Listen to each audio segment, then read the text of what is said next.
Bien.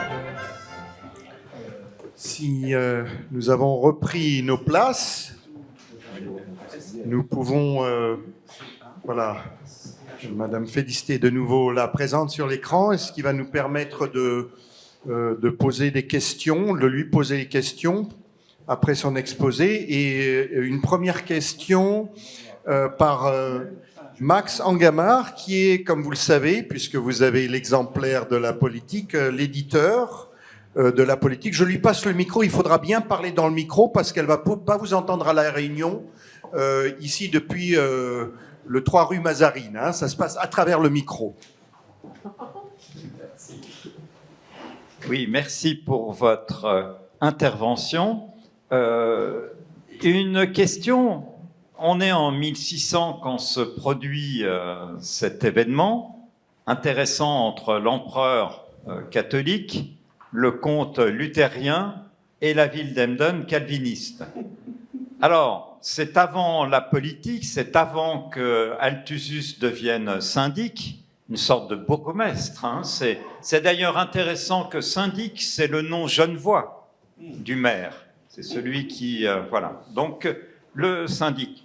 Qu'est-ce que Althusius, dans sa correspondance, même dans la politique, est-ce que vous trouvez un endroit où il va reparler de cela, où il va prendre position, ou avoir essayé de généraliser ce cas ? Merci beaucoup pour cette question parce que effectivement le cas d'Emden que j'ai choisi était plus simple à traiter pour moi parce qu'il entrait dans une étude plus large que j'ai menée précédemment. En réalité, il s'ajoute à une série de cas concernant le droit d'entrée, enfin la manière dont doit être contrôlée la frontière à Emden. Parce qu'Emden est devenu un poste frontière très important au cours du XVIe siècle.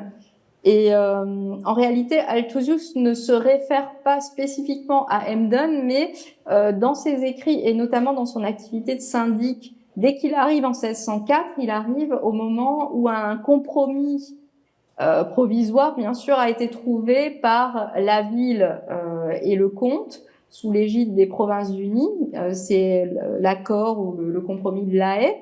Et dans cet accord, l'empereur a souhaité qu'il y ait une mention de la frontière.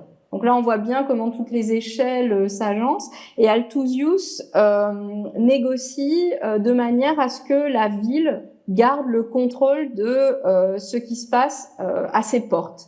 C'est-à-dire que la ville n'aura pas à donner ce billet quotidien, à le livrer au comte. Et donc, il est admis finalement un principe de subsidiarité qui est que la ville sait ce qu'elle a à faire pour contrôler l'entrée dans le port d'Emden, qui est quand même l'entrée aussi dans le comté de Frise orientale, l'entrée dans un cercle d'empire et l'entrée dans l'empire. Et même, enfin, c'est pas l'entrée de cette délégation en Europe parce qu'elle est déjà passée par la Baltique, etc. Mais donc, elle a choisi la voie, la route du Nord. Mais voilà, Althusius traite cette question dans le contexte plus large de l'entrée des étrangers. Et si je peux ajouter quelque chose rapidement, cette question est d'autant plus sensible qu'en réalité, Emden fait du commerce avec des marchands anglais à cette époque, les Merchant Adventurers, cette compagnie de commerce anglaise qui est protégée de la reine Élisabeth et qui concurrence des marchands allemands, les marchands des villes de la Hanse, qu'Élisabeth a chassés de leur comptoir de Londres. Donc, Emden est aussi en faux. C'est compliqué la position d'Emden parce qu'Emden n'est pas patriote vis-à-vis de ces marchands hanséates en acceptant les Anglais. Donc, toute la discussion sur les étrangers, l'entrée des étrangers et le contrôle des identités, à une époque où il n'y a pas vraiment de technologie du contrôle de l'identité aisée, cette question, en réalité, elle rejoue des conflits qui sont encore plus complexes, finalement. Merci. Alors, une autre question, Madame Kaoula Argyriadis Kervegan. Merci. Merci pour votre intervention. Elle était très intéressante, mais ce n'est pas une question que je vais vous poser, seulement une remarque, même pas remarque, un ajout. Ou donc, le chancelier du comte, Thomas Franzus, il a écrit des pamphlets à propos du conflit justement des Stände, des États et de la ville. Donc ça n'a pas été, je ne sais pas, ce serait peut-être intéressant de voir son point de vue, comment lui il décrit ces conflits, etc. Et puis que ça, c'est Madame de Mellemestre qui le cite dans une note en bas de page, et Althusius, il a publié avec un ami à lui un pamphlet justement de cette époque, sur la politique de cette époque, qui est en latin pour l'instant. Merci. Oui, voilà. Merci. Oui. Merci beaucoup. Oui, l'échelle des États territoriaux est très importante. Merci beaucoup. Alors, nous avons une question de Peter Schröder, qui a été un de nos intervenants, que vous avez manqué malheureusement, mais vous aurez accès au texte ou en tout cas aux vidéos en ligne. Oui, merci beaucoup pour votre présentation. Je trouve ça très courageux de parler des Saint-Empires, même en Allemagne, vu la complexité, et c'était très très clair. Vous avez vous-même posé la question pourquoi Althusius n'était pas adapté dans le discours sur l'Empire et pourquoi il est un peu tombé dans ce genre de discussion. Et j'ai deux propositions à faire et je voulais savoir si vous partagez cet avis. L'une, c'est que comme calviniste, évidemment, c'est déjà plus compliqué parce que voilà, ils sont hors de jeu au niveau des constitutions. Mais l'autre, c'est que c'est juste avant la guerre des 30 ans. Donc après, tout change. 30 ans de la guerre, 30 ans de dévastation, mais 30 ans aussi que le système politique change, et vous avez évoqué le paragraphe 8 de Osnabrück, mais il y a autre chose aussi, il y a le Normalia et toutes ces choses-là, plus les calvinistes sont acceptés, plus il y a Pufendorf avec son Monsenbano, il y a Leibniz, donc ils discutent d'une autre façon, et ça explique peut-être pourquoi Althusius n'est pas dans la discussion comme il le mérite peut-être. Mais je pense aussi qu'Althusius, il parle de l'Empire pour défendre une situation des calvinistes qui n'est pas acceptée par l'Empire. Donc, il utilise ce qu'il peut utiliser, malgré le fait que la Constitution interdit le calvinisme. Donc, ça explique aussi peut-être pourquoi il n'est pas reçu comme des autres penseurs. Donc, ça m'intéresse comme votre jugement sur ces points-là. Merci. Merci beaucoup. Alors moi, j'ai tout appris en vous lisant, hein, donc et effectivement, je suis d'accord avec vous. J'avais posé aussi la question à Georg Schmidt, celui qui a forgé cette notion de la complémentarité, parce qu'effectivement, j'ai l'impression que Althusius se situe dans le grand moment 16e, 17e, début 17e, où on a encore ces fortes contestations urbaines, notamment dans le nord du Saint-Empire. On peut parler d'une sorte d'une conjoncture républicaine urbaine, notamment dans les villes où les conseils de ville sont dominés par une bourgeoisie calviniste et parfois luthérienne aussi. Par exemple, c'est le cas de Brunswick. Alors j'ai l'impression que Westphalie, c'est un moment très important parce que la constitution telle qu'Althusius l'a décrit dans la politique, la constitution impériale, change sous la pression de la paix de Westphalie. Donc, vous avez montré vous-même que dès 1645, la délégation française intervient pour qu'il y ait des discussions avec les États d'Empire pour que le poids des idées bodiniennes puisse être dominant et qu'on puisse intégrer ces éléments qui vont aussi permettre paradoxalement, en fait, dans une stratégie d'affaiblissement de l'empereur et donc de la politie impériale telle que l'avait décrit Althusius, finalement, on va affaiblir ce qui aurait pu être une incarnation puissante de la souveraineté. Et l'article 8 du traité d'Osnabrück l'exprime bien. Et effectivement, oui, il y a aussi la reconnaissance l'intégration des calvinistes dans les traités de Westphalie qui fait que désormais la charge, la portée est moins importante. Donc oui, je suis tout à fait d'accord et je pense que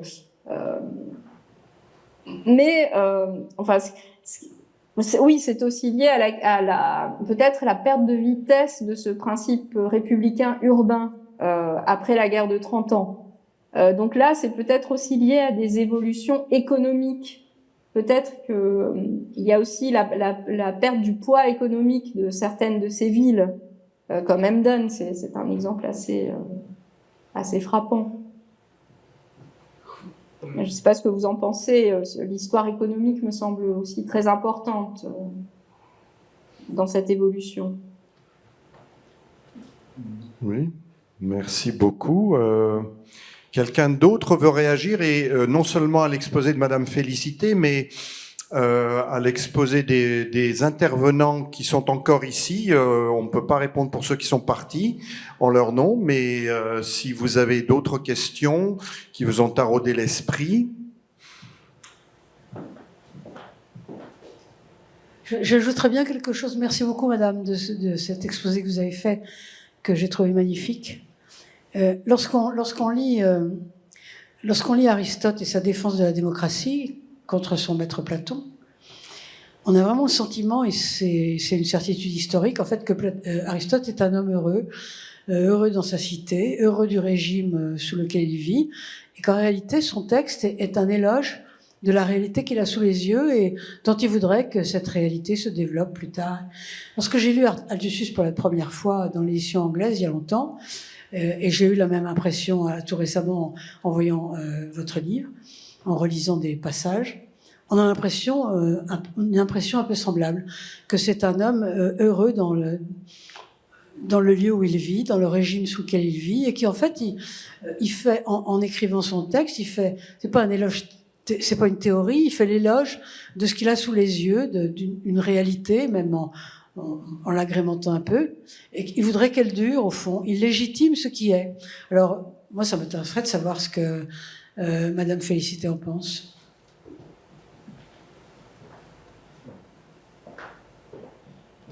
Je peux répondre? Oui, allez-y. Merci.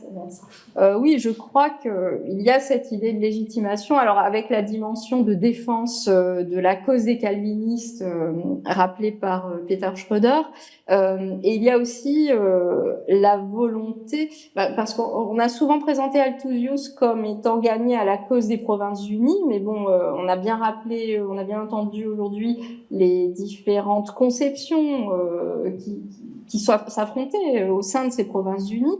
Et comme je l'ai rappelé, Althusius, il reste dans le Saint-Empire. Et il ne faut pas sous-estimer aussi chez les protestants de l'Empire cette nécessité un petit peu de compenser, parce qu'au XVIe siècle, ce sont eux qui sont un peu les responsables du déchirement de l'Empire et du déchirement aussi de la chrétienté qui a pu être identifiée à l'Empire. En tout cas, cet empire universel, cette chrétienté, cette Europe. Et donc, chez beaucoup de penseurs protestants, on va avoir ce phénomène de compensation qui est de rappeler leur attachement à la constitution impériale. Et je crois qu'Althusius peut être lu dans cette perspective. Rappeler que les protestants n'ont pas sonné le glas de cette idée impériale, cette idée d'unité de la chrétienté. Et que la constitution impériale, si on la défend, si on l'applique de la manière dont elle doit être appliquée idéalement, et la politique d'Althusius pourrait être c'est pas une injonction parce que ça correspond pas du tout au style d'Althusius, mais une incitation à appliquer cette constitution, puisque l'Empire est quand même la formation politique qui est toujours citée en premier lieu, etc. Donc, rappeler cet attachement à cette constitution et montrer qu'il y a une possibilité d'unité, malgré le grand déchirement du XVIe siècle. Oui, une autre question. C'est pas une question, mais c'est une remarque en vous écoutant et en tant que Français. Je regrette presque que Madame van der Leyden n'ait pas été élue du Saint-Empire romain germanique. Alors, la famille von der Leyen était très active au XVIIe siècle. Hein. C'était déjà une grande famille ministériale à la fin du Moyen-Âge. Et, donc, il y a eu une Mais action. elle a un peu perdu les règles de la Constitution. Je sais pas. D'autres questions d'un autre ordre ou à d'autres personnes? Et Madame Félicité, vous êtes également la bienvenue de poser des questions parce que vous faites partie de notre colloque. Donc, si vous voulez parler à d'autres intervenants pour leur poser des questions, vous êtes la bienvenue. Si, moi j'ai une question. Alors, il y a une question derrière. Franck Julier. Oui, c'est une question pour Chantal ou Monsieur Schroeder. Quand j'écoutais l'exposé de Monsieur Schroeder sur Hobbes, je reviens toujours à cette idée qu'on a l'impression que la matrice de pensée qui est derrière, c'est une espèce de matrice de décomposition, recomposition, où on atomise les choses sont vues de façon mathématique ou géométrique. Et par contraste, je trouve qu'Althussus, on a l'impression qu'il voit les choses beaucoup plus en organique, en vie, une vie qui est alimentée par les principes bibliques ou le décalogue, mais quelque chose qui est d'une complexité de l'ordre du vivant, là où Hobbes, on a l'impression que c'est de l'ordre des mathématiques. Est-ce qu'il y a des travaux qui ont été faits sur les courants philosophiques sous-jacents qui ont nourri la pensée d'Althussus au regard de la philosophie qui va de Hobbes à Rousseau, par exemple? Qui veut répondre d'abord? Monsieur Schroeder. Normalement, en Angleterre, on dirait ladies first, mais je comprends bien que c'est difficile comme question. Je pense Otto von Guercke, c'est quelqu'un qui a vraiment travaillé sur ça. C'est pour ça qu'Althussus est si important pour lui. Et il exagère peut-être un peu, mais en tout cas, c'est une des lignes d'argumentation qui est très forte, soulignée par Guercke sur Althusius. Et vice-versa, il y a quelques phrases dans le livre sur Althusius sur Hobbes, et ce n'est pas des compliments. Hein. Donc, je pense là, le livre des références, c'est toujours Otto von Guercke, et après, il y a des autres qui suivent. Peter Nitschke a travaillé un peu sur ça, moins sur Hobbes, plutôt sur Althusius aussi. Mais est-ce que vous êtes d'accord avec cette lecture? Moi, je regarde ça de l'extérieur, je ne suis pas un spécialiste, mais est-ce que vous partagez cette grille de lecture? Est-ce que tu veux répéter pour que Mme Félicité puisse entendre?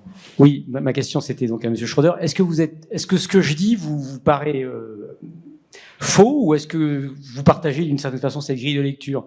Une simplification mathématique et une reconstruction du côté Hobbes, c'est quelque chose de plus qui respecte plus la complexité du côté d'Althussus. Oui, non, je trouve que c'est juste. Hobbes lui-même dit c'est mort géométrico, donc c'est son approche, et il souligne ça parce qu'il parle des scientia civiles. Donc c'est pas la philosophie en fait, c'est la scientia. La philosophie, ça existe depuis Platon, même avant. Mais là, il y a quelque chose de nouveau selon Hobbes, et c'est montré d'une façon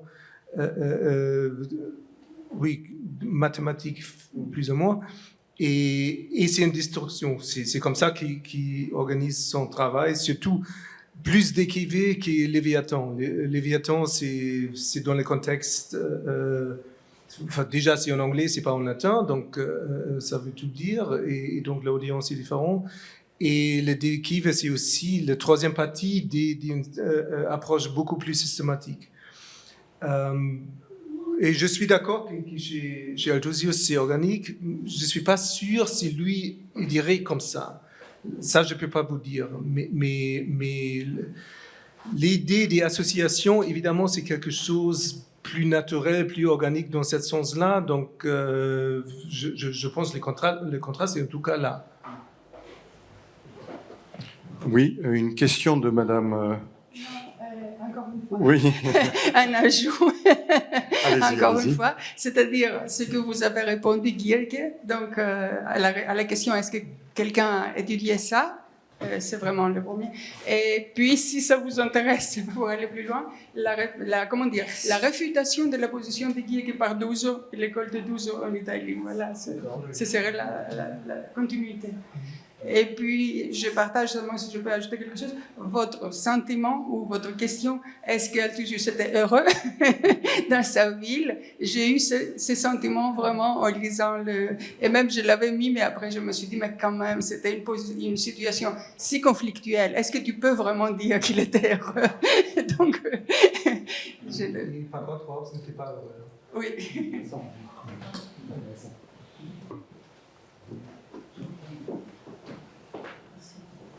Non, pour répondre, pour compléter simplement, ajouter à propos de la question de Franck, oui, je crois que de toute façon, je vais juste en reparler un petit peu tout à l'heure, mais il y a eu une conception organique de la société dans toute l'ère occidentale pendant le Moyen-Âge et la Renaissance. C'est évident. Tout ça venait de la chrétienté. Hein. C'est bien explicable. Et ça, il y a eu des tentatives pour maintenir ça jusqu'à la fin du 19e. On pourrait citer des auteurs. Mais il y a en même temps un courant qui monte, je dirais assez tôt, à partir du 16e, même peut-être un peu avant, pour lutter contre ce côté organique des choses. Pourquoi ? Pour des raisons d'égalité. Parce que l'organicisme est forcément inégalitaire. Donc, les deux courants vont l'un contre l'autre, ils luttent pendant tout le 19e, on les voit lutter, et finalement, c'est le courant égalitaire qui l'emporte. Donc, avec tout ce que ça suppose de centralisme, etc. Une dernière question ou un échange ou une remarque avant la conclusion générale. Alors, Paul Martin, Juliet. Oui, merci beaucoup. Oui, je tenais juste à remercier Madame Félicité pour la présentation qui était très claire, très riche, très édifiante et qui rappelait un peu certains éléments dits ce matin par Monsieur Belli. J'ai trouvé sur la fragmentation de l'Europe. Donc merci beaucoup. Merci Madame. Merci, monsieur.